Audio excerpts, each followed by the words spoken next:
hiểu gì nữa.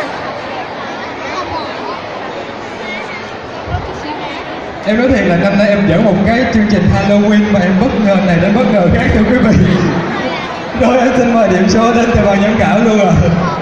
Rồi Thầy Tuấn 7 điểm, nữ ca sĩ Mia 7,25. Wow, điểm số đến từ ông Kanata Ryuki 9 điểm. Vâng, một quý vị vừa được thưởng thức 11 phần trình diễn đến từ 11 đội tham gia trong chương trình tối ngày hôm nay. Một lần nữa chúng ta có thể dành những tràng vỗ tay cho 11 đội được không ạ? Vâng, xin được cảm ơn quý vị rất nhiều. Và giờ đây là thời gian để ban tổ chức của chúng tôi sẽ tính điểm để tìm ra những đội xuất sắc nhất sở hữu và cho mình những giải thưởng cao nhất tối ngày hôm nay. Còn giờ đây, trên sân khấu này, Tường sẽ làm một nhiệm vụ rất đơn giản thưa quý vị.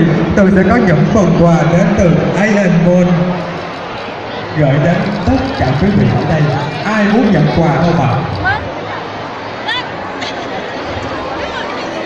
Trời ít quá sao em phát được ạ, sung sung lên.